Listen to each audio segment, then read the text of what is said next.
Hey y'all, I'm Dan Hamilton, Marine Corps veteran and host of the Next Gen Warrior Show.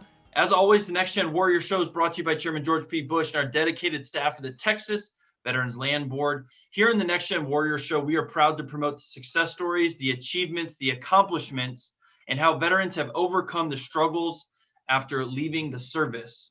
A gentleman who knows about that is Mark Ledlow. He is joining me today. He is a Marine Corps veteran, and we're going to get into conversations about business, executive security, podcasting, and the lessons he has learned after taking off the uniform. Mark, it's great to have you on the program today. How are you? Hey, thanks, Dan, for having me on. It's an honor and privilege to give some advice to those veterans getting out of the service and doing that huge transition. That's kind of scary. I know.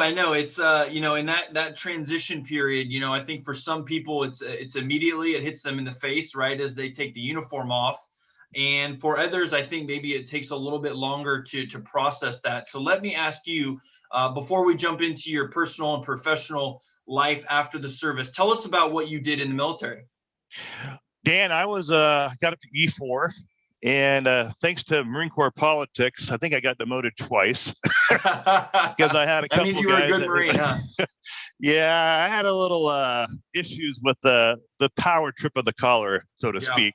And so I was a communications radio operator, and they loved to pick on us. They didn't think we really did anything at that MS for whatever reasons. And it was fun. But the Marine Corps taught me discipline. It taught me consistency and just never quit, never give up. Like Jocko says, just go all in, on his podcast. And that's kind of what I did with the Marine Corps. It's just the stuff you learn in the Marine Corps, you have no idea how it will benefit you 20, 30 years later in your career. You have no idea.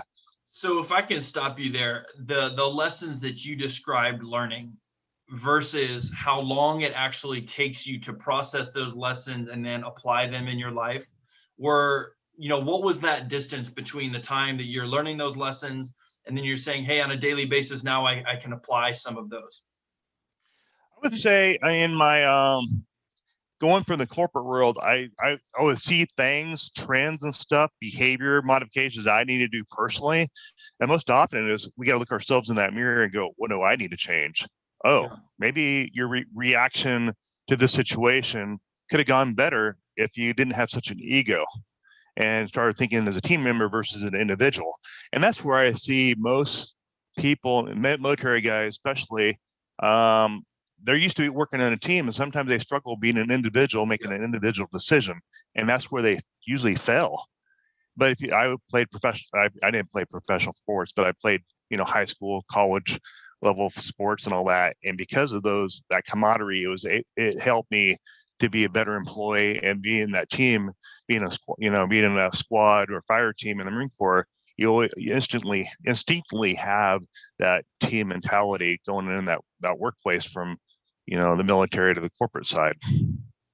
So the experience that you mentioned about being a team player and using the lessons that you learned in the Marine Corps, maybe even before you realized that you learned them, that was part of my transition as well, trying to figure out how I operate as an individual outside of the military, and then how to use those lessons I learned either about myself or how I operate within a team. A lot of that came to fruition for me at the University of Texas when I was a Student Veteran Association. My early jobs here in Austin. What was that transition period like for you, and where did you kind of either find your footing after the military, or maybe what were some things that you took a stab at after you took off the uniform to try to figure out how you were going to continue your professional journey? I noticed the transition. It's just like I went from Marine Corps into the reserves, of course, and then I was in college, finishing up my college education, become a cop. That was the original journey. And as I got a year away from being on the reserves, I'm like, wow, corporate America is kind of screwed up. We don't have that trust and the brotherhood like you do in the Marine Corps. You don't have the back. And you go into corporate America, it's every man for himself. Nobody cares. They'll leave you hanging to dry. They don't care. It's almost like Shark Tank, watching Shark Tank on CNBC. you thought your buddy is your buddy, you thought your friend is your friend, but when it comes to hitting their numbers and all that, it's a bloodbath. And that's what I really struggled with, is that shift. And I think it took me at least 2 to 3 years of a culture switch from the Marine Corps into corporate world to understand what I had to do to survive in that new culture of corporate America. So what do you think helped you survive? And what was the moment or experience where you started to realize, okay, maybe this isn't right for me, or maybe this is how I can succeed? And what was that change for you? I had to almost draw up that fire in my belly from boot camp and start standing up for myself. So I grew up in Southern Oregon, and so it's not really a shark fest in Southern Oregon, but I had these corporate positions I was given, and I had a supervisor try to frame me and fire me illegally. So I had to go pick up on my investigative skills and almost become like a paralegal and get documentation to prove to the labor board of Oregon that I was fired falsely for false information that was not true. And I had to go before a labor board to protect my position. And in fact, I remember the judge or whoever the overseer of that case was on the phone called my boss out and says, "You are under oath." And he got pissed off that it was going my direction because I had all the documentation saved from my college days of, studying criminology and legal stuff. I'm like, I got to get all my ducks in order. So yeah, to answer your question, there is, I had to become more of an advocate for myself and stand up for myself and not be a doormat. And I wasn't used to that from being in the Marine Corps. We all stood for each other, but Right. everybody's trying to take you out in the corporate world. That's what I found out. It's a dog eat dog world. So where do you think you found your footing? I found my footing when I left corporate America and went in the security world. It's like, oh, I'm home now. It's like, okay, I remember this. It was like going back in the security private sector world. It was like working with a lot of cops, veterans, military guys. I felt like I belonged in the security world. And I didn't have to do the zero to hero business to business development stuff like I used to in corporate America, hit your numbers, hit your quota and all that stuff. It just, my footing was basically helping other veterans. I've found a lot of pride and dignity in helping others out and giving other veterans advice on what I did and how I stride and made it to where I'm at now. So what made you make that transition? If you were hitting your numbers, if you were growing in your business and professional life, but you still didn't feel like you were doing maybe the best work that you could do, you're not achieving the success that you wanted for yourself, or maybe you just didn't feel at home in that corporate environment. Did you know soon afterwards, once you got into the security environment, like you said, that, hey, these are my people, this is a place that I can succeed? And what do you like so much about the security environment and building that business? The biggest thing for me was I was the number one producer for Washington Mutual Merchant Service Division. I had 30 banks that reported to me. I was hitting my numbers, hitting the ball out of the park, but I just had a supervisor that hated my guts. He almost reminded me of that Marine that had a complex and he had that power on his collar, and he just wanted to destroy me with whatever he could because he just was envious. I didn't take his crap, and I just stood for myself. And then I went Marine mode. I didn't care. I just didn't care because I knew I was hitting my numbers. I knew he didn't have anything. I guess he can do anything to me and touch me.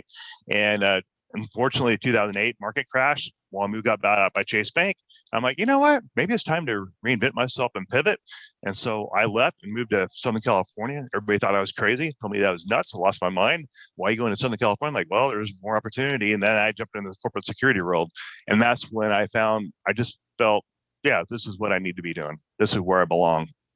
One of the things that we talked about, I think, that makes you successful, and if I can kind of narrate this for a little bit and then kind of get your feedback, but what I try to tell veterans is that there is personal development. There are personal skills that you have, whether that's outside of the military or things that you learn in the military or things that you are just naturally prone to do.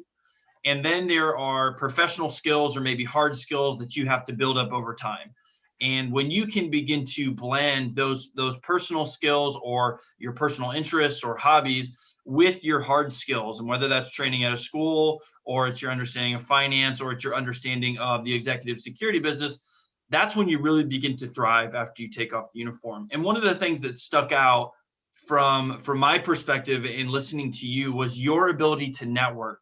And for veterans who leave the military, especially those who are enlisted, we enter civilian society with a network deficit. So tell us about networking, and tell us about what makes you successful at growing your professional network or personal network or growing friends, which allowed you to then be professionally successful. Yeah, Dan, that's funny you asked that, because everything I did in corporate America to be successful, like for WAMU, what I learned was networking. Networking looked like going to Toastmasters or the Chamber of Commerce meetings, paying visits to businesses at their businesses.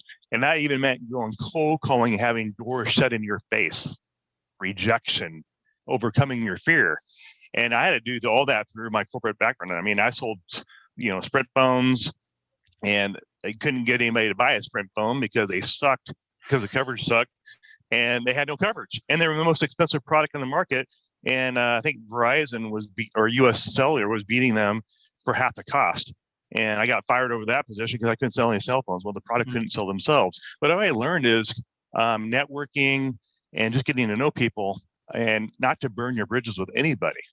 And I carried that over in the private sector world in security, and eventually started my own company. But this took me 15 years to experience all this. And then after 15 years, you start seeing the same patterns. You start seeing the same things. After you live enough life, you start seeing the same patterns start showing themselves. You go, oh, I've seen that before. That looks very familiar. And that gives you the experience mentally to make the right decisions.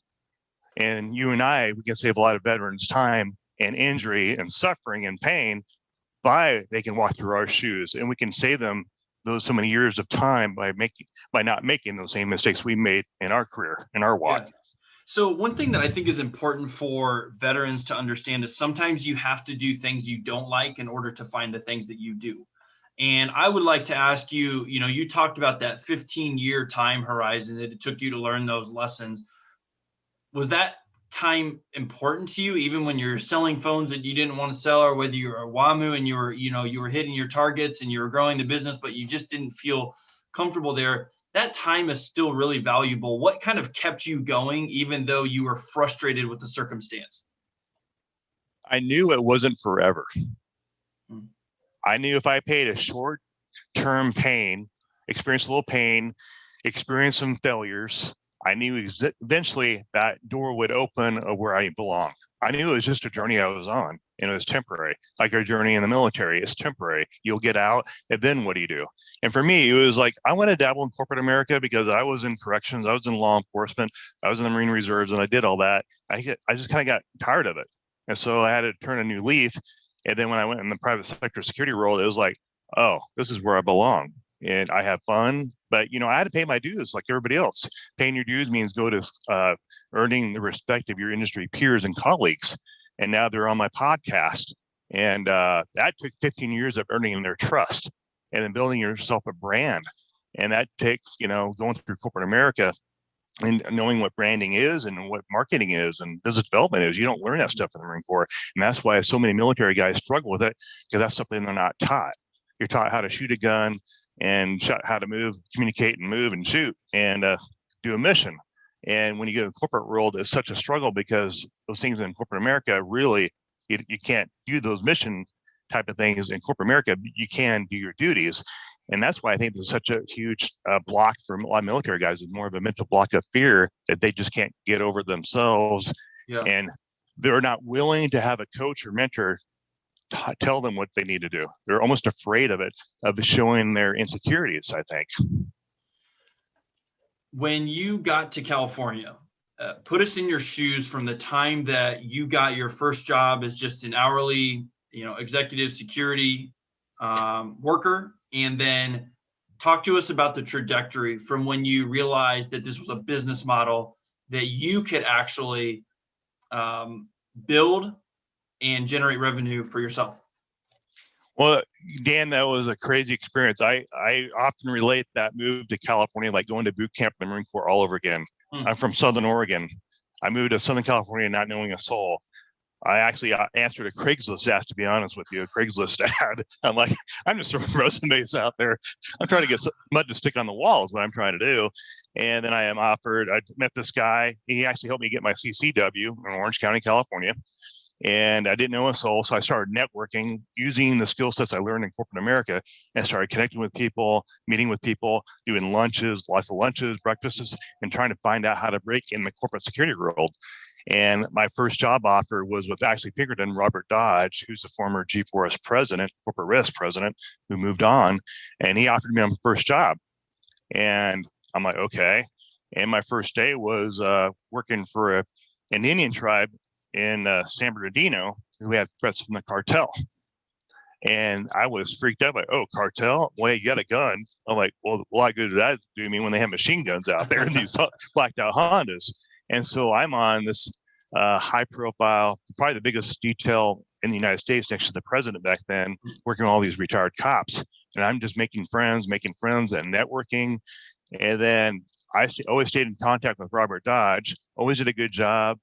And then they took me to do other things like quality assurance with other clients that they had. And I started growing and growing. I was making, like, the money I was making was insanely crazy. I was making like $300 a day. If you're working 6 days a week, you do the math. Yeah. I was making the money I've ever made in my life. I'm like, whoa, this is fun. But I'm working like a dog 6 days a week. But I was getting those experiences. I had to hang up my personal life to, grow myself.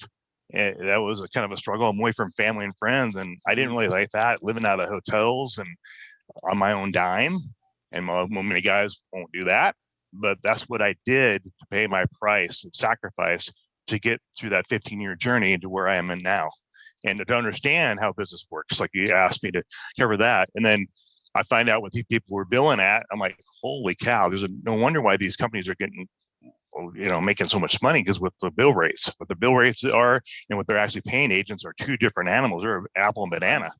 And so when I started comprehending the business side of it, I'm like, you can actually create a nice business and a nice living for yourself. But the biggest thing you have to do, what I see in private sector security, is these owners get greedy and they want to make all that profit, and they don't take care of their people. In the Marine Corps, at least we're taught to take care of our troops. The PFCs go to eat first, and the officers and senior NCOs eat last. You always take care of your troops. And that's what I see in corporate America. They do not take care of their people first. And that's where they're failing. One thing that sticks out that I want to highlight from your experience is that you didn't just drill down into a subject, or you didn't just climb the ladder, that you spread yourself out laterally, and you learned quality assurance, and you learned billing, and you learned other sides of the business. I think that's really important for veterans to understand, is that if at the entry level position, or maybe you've been in a role for 2 or 3 or 4 or 5 years, to get the context of what's happening around you, because that will help you grow more in the long run. So can you kind of explain to us how you were able to manage those different sides of the business, how you were able to grow the trust of your boss to allow you to understand and get experience in different sides of the business? I think the trust from the bosses were, you sign a non-disclosure agreement, non-compete agreement naturally with a lot of situations. And being around for a while, having a good reputation, your name branding is very critical in the security world, not burning bridges. And people call people and say, hey, what do you think of Mark Ledlow? Oh, yeah, he's a good guy. And then, or the guy's a jerk or whatever. And I've been in the business long enough to where you develop haters. When you're successful, you develop haters. And that's always a good thing, too. If you have haters that hate your guts in the business, you're doing something right. You think about Michael Jordan. Everybody hated him in the NBA. But he has how many rings? 6 last time I checked. And you watch him play in basketball, that guy was a fierce lion on the basketball court. It was a battle. And if you're willing to go to battle for your employer, and you have their best interest in mind, their business interest in mind, they know that, They'll start teaching you trade secrets. They'll start giving you industry secrets of what makes them successful. And I reached out to multimillionaires in other industries, and I got mentorship from those other multimillionaires in different industries. I'd go to conferences. I'd pay my way. They go, "You're crazy. You're spending all your money to go to a conference. Are you going to have a job guarantee? You go there?" No. It's called investing in yourself. And what I hear out there, most veterans and Generation Xers do not want to invest in themselves. They don't get the worth. They don't see the value. And that's where they're killing themselves. So I got mentorship from multimillionaires and other industries that taught me how they had business success. And it's hard. It's a grind. I mean, look at Joe Rogan, $100 million his podcast. And you just got to be willing to take a risk. If you don't take a risk, no reward. It's that simple. You talked about having to work that 6-day week and to be working multiple hours at a time. Did you ever think about, maybe there is a different route for me, or was the route that you were beginning to think about, I need to be the owner of the business. I just need a ticket. I need to be on a different side of this industry. Yeah, Dan, I knew I wanted to have that be part of ownership in a company eventually, but I knew I needed to pay the price.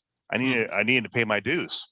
I knew that, I couldn't start on the starting team and the NFL team. I had to sit on the bench for a while and be an understudy, a student of the industry.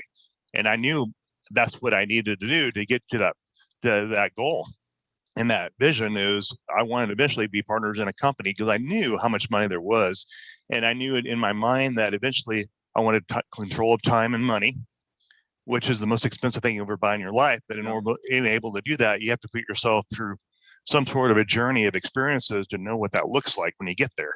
And if you see it and it approaches you, and if you don't know what that looks like when you get there of success or how to get to that successful point, you won't know what to do with it when you get it, when you approach that moment in your life and you have it presented to you on a silver platter, you won't know what to do with it because you haven't been prepared.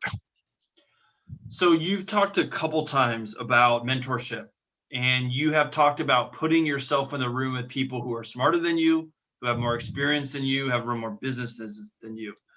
Who is someone that you looked up to, if you don't mind me asking, to either name a name or name a business of someone that you were like, hey, that is somebody that I am going to continue to learn from? And do you still keep mentors around you today? Yeah, I mean, the first one, you can watch my podcast. We talked a couple times with Robert Dodge. He gave me my first interview in the business, and I've had many conversations on the phone with him. He shares with me very confidential information that he said don't do anything to anybody. I'm like, okay, you got my word on that. And things that will affect the whole industry when he makes moves. And it's an honor to have that privilege. Guys like Mike Trout, former CIA assistant, I forget what his title was there, but he was with the CIA with George Tenet, and guys like that, and guys named Dan Clark International, who I went through his GP course, and Juan Gonzalez. And there's some solid guys out there that could keep a little profile, but they've done little things in their business to be very successful.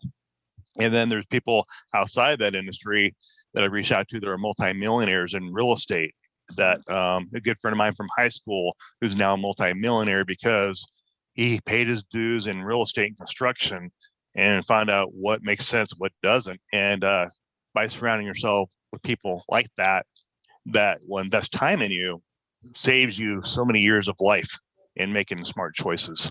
So then bring us to the point where you're the executive and you're a partner in a firm, and you're able to run security groups, and you're able to run teams, and now you are the manager or the CEO or the president, and you're now running the organization. What do you enjoy most about that, and what are maybe some tips that you would give other executives in the security business?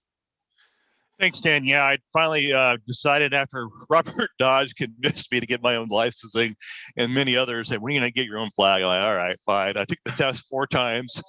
And it's been a while since I've been in college, so it took me 4 or 5 times to take it and pass it. But now I'm a security provider in Oregon, and I have partnerships in California.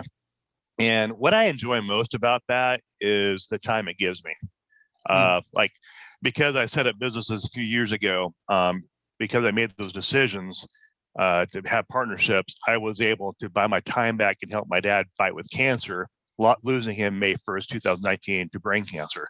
Because I made that decision, I spent 7 days a week, 8 hours a day with him until he took his last breath.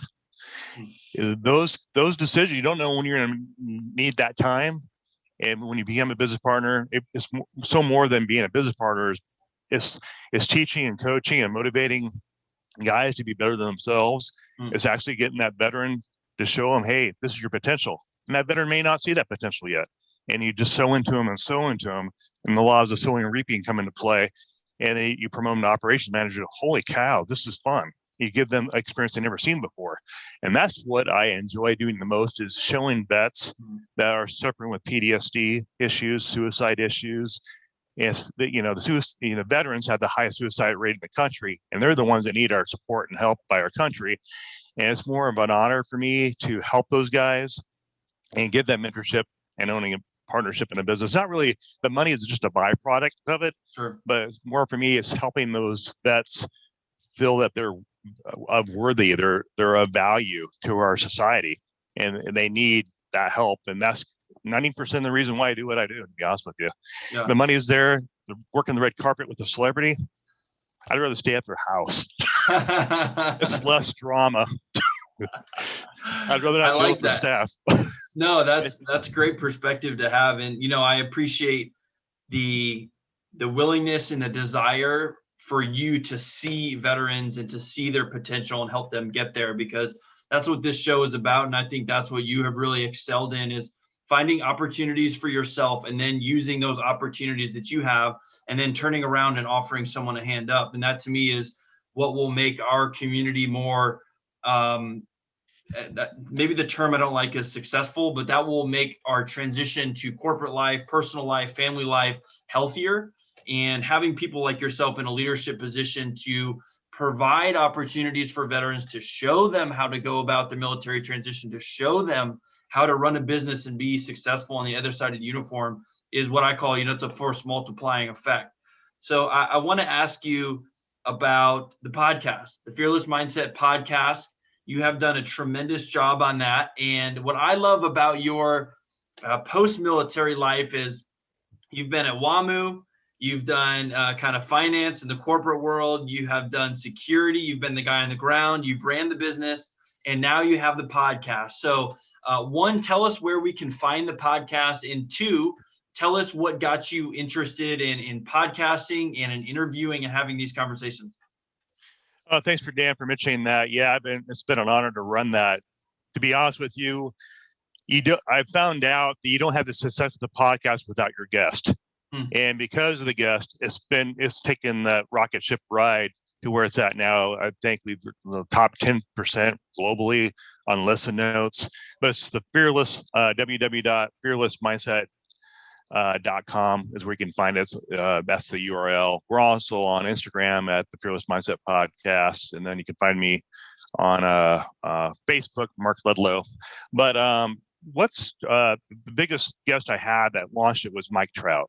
He was became a good friend of mine after we did a detail together in Beverly Hills, and I just watched him in action. I'm like, holy cow, this is the way it's supposed to be done. And we became friends. We've been friends ever since. I call him, ask him for advice. And it's been started last summer, this time last year. And I sat down with a good friend of mine's son-in-law, and COVID-19 just hit us. Yep. And he goes, what are you going to do? Well, I usually do conferences, go to conferences, go networking, go get business contracts is usually what I do. Well, you can't do that. What are you going to do now? I'm like, I have no idea. And to be honest with you, Dan, I had never listened to a podcast before that talk. I didn't even know I didn't even know how to do an interview. This is a year ago. Oh, man. So you really started from scratch. I did. I had to reinvent myself. I had to overcome and adapt, and I had to get over myself and my own fears. And it was the first 10 podcasts, I was sweating. I kid you not. I was sweating, shaking, literally shaking because I was so nervous. So what I'm interested in, if you don't mind me kind of pausing you real quick, is was public speaking something that you were used to doing, that you were comfortable doing, or was this a totally foreign experience for you? Totally foreign. I'm not an instructor. I'm not an EP instructor. I'm not a teacher.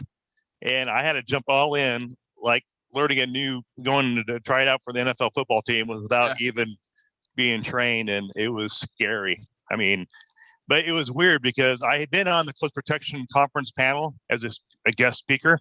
I did that a couple of years ago. I was nervous about that, but I was freaked out to what my industry colleagues and peers would think. You're most freaked out about their opinions. Yeah. And it took me about 10 episodes to get over that. And then, I've had Frank Muir on there and many other guests, but yeah, it was no experience, no training. To be honest with you, I went to school to get a criminology degree to become a cop. I didn't go in for media journalism. So go figure. Well, I think what is the key takeaway that I try to impart to veterans is that military transition is about reinventing yourself.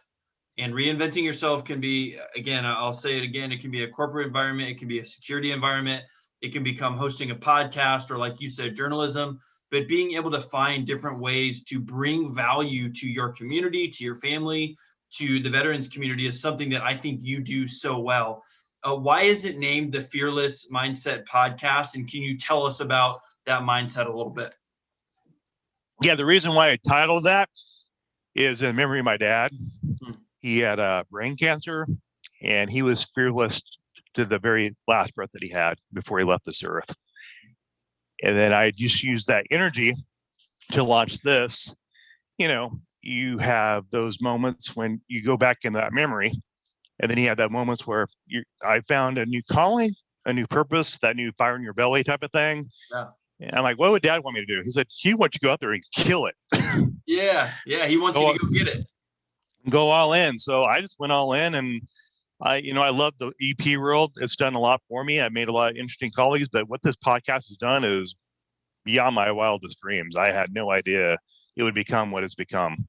And I turned down my first offer, sponsorship offer. It was a substantial amount of money, and I couldn't believe I turned that down. And because I wanted to do something very unique with the podcast. And it was wild. Like, I can't believe I just turned that down. Like, okay.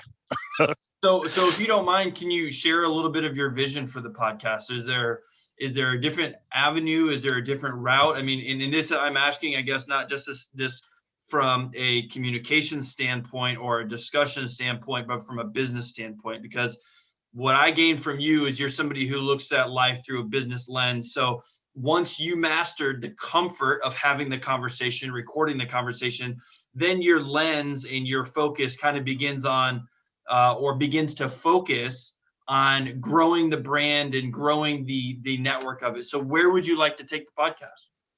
Well, I made some decisions the last few weeks, in fact, some very risky decisions, but it's proven I just go with my gut. And some open doors opportunity came up with Christopher Harris about the border. And I've been invited to go down to the border of California and Mexico. And I'm going to do a podcast down there. I've had Frank Muir on twice, and with his daughter Bella, who's going to be a new upcoming youngest female fighter in the world, probably. And they got some stuff happening with her. And my vision for the podcast was initially, honoring my dad. That was why it was titled The Fearless Mindset. But now I'm to where I want to take it to the next step. I want to help those veterans find work. I want to inspire. I want to educate and motivate those veterans. And that's part of the genre too. And I'm looking to make a trip down to the border of Texas here soon, probably this fall. And I'm going to take my podcast down there, and I want to get risky. And I'm going to probably, if it works out, maybe talk to some of those cartel members. I'm not going to go to the other side of the border because it's dangerous, but I'll probably meet you guys in the studio down there while I'm down there, and maybe possibly have a talk with Governor Abbott, maybe, if that works out. And I'm waiting to hear back from his spokesman. But it's education, motivation for vets. And my big goal right now is to get 10,000 veterans employed. That's kind of what it's all about. The vets, my military family, they need our help. And that's my big platform is for them. Yeah. Well, I appreciate you doing that. I mean, we've covered a lot of ground today. So I have to ask you, looking back, or looking back on starting the podcast and the executive security protection and corporate life and school and being in the military and in the police force, can you tell us, or can you leave us with maybe one word of advice or maybe something that we didn't get to cover on the show today that you would like to leave our audience with? Yeah, if you need to reach out to me, you want some coaching, mentorship, you can reach me on mark@ledlowsecurity.com. I'm on Instagram, Fearless Mindset Podcast. I think I'm tagged with you on there as well. And if you want to find my podcast, it's the fearlessmindsetpodcast.com and Mark Ledlow at LinkedIn. I think we're connected on there as well. But if I can offer any advice to our vets, is live your life today like it's your last. And get off the games, get off a pot, you're smoking pot, whatever, clean your life out, get focused on a new mission, find something that gives you hope daily, work out something, start listening to Jocko podcast, and just quit feeling sorry for yourself because nobody will. Amen, brother. Well, I appreciate you being on the program today. I appreciate the fire in your belly that you have and the desire to really achieve and then provide for those around you in the veterans community. It's great to have you on the program today, and we wish you nothing but the best of luck in the future. Thanks, Dan, for your time. I appreciate what you're doing over there too. Absolutely. On behalf of Chairman George P. Bush and our dedicated staff at the Texas Veterans Land Board, thank you once again for joining us on the Next Gen Warrior podcast. Please share these incredible stories like Mark with your friends and family in the veterans community so we can continue to make sure that veterans transition healthfully to the civilian life. Until then, we'll see you next week. Bye-bye. Follow us on Instagram at Voices of Vets, on Twitter at Voice of Veterans, and on Facebook at facebook.com/Voices of Veterans. To hear more, please visit voicesofveterans.org. Join us in sharing the success stories of Texas veterans. Thank you for joining us for the Next Gen Warrior podcast.